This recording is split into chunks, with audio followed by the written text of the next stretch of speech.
Hi, it's John. It's the 25th of February 2024 and I've set myself up to do some art.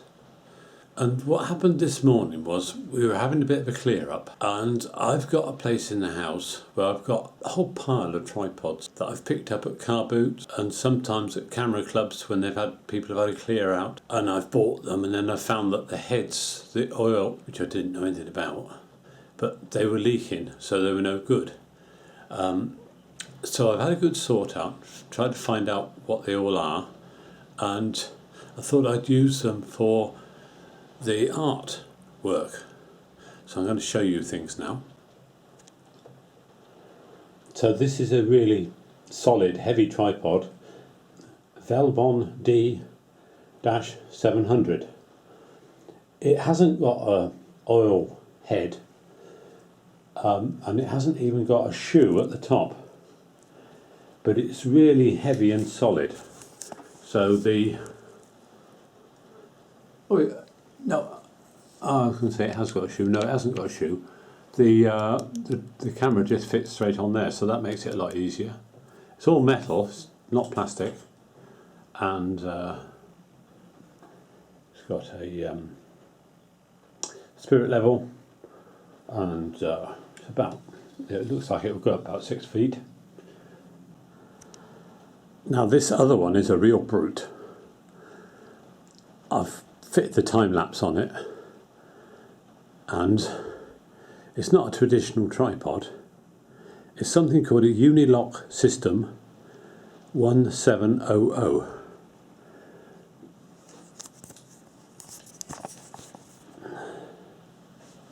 So all the legs are adjusted all at the same time by this lever, so they all ping out all over the place if you're not careful.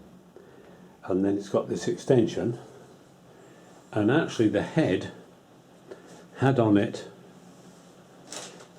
a different top that was leaking.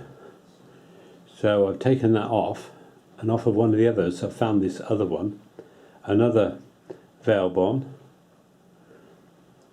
Velflow 9 PH 368. It's got the adjustment there for the oil head, but I won't be using that at all. But it's all solid, no leaking. And as I say, I've just put the Panasonic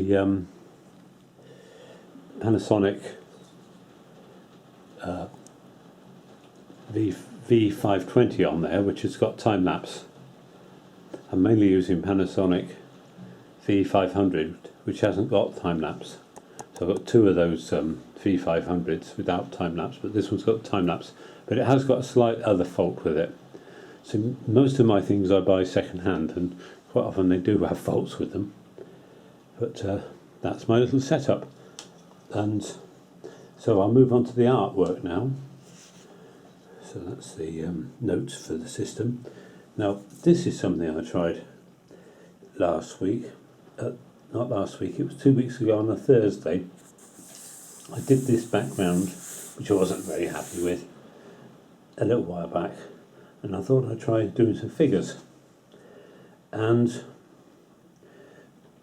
you can do figures without actually doing the detail, and the eye imagines what's going on. But they turned out a bit blurry with the paintbrush. I think I'd have been better off with the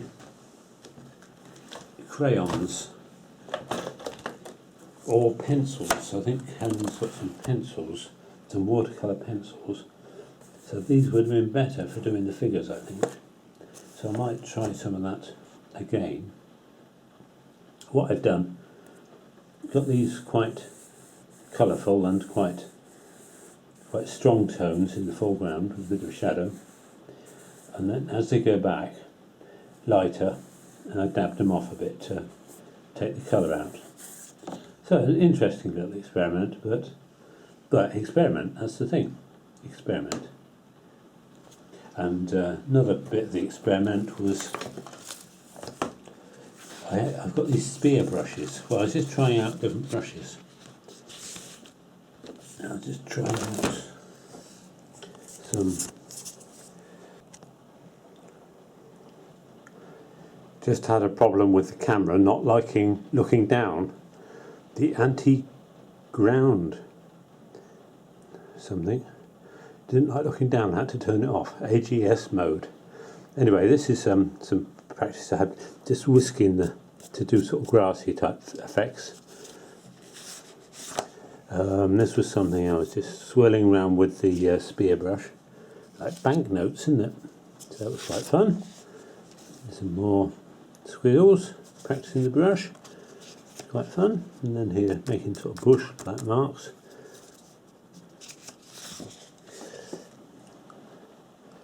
More squiggles, more grass. Oh, that's probably with the. So this is probably with the fan brush. That's very good. That's fantastic for effects. All these different brushes have different effects. And this was with the this broad brush. Didn't make those marks. It's fantastic. You know the tricks you can do if you've got the right, if you know it and the right brush. So that was all that. I think I'm up to date now. So now I'm going to get on with a new painting or some new backgrounds like this so that I can do some finer work over the top later on.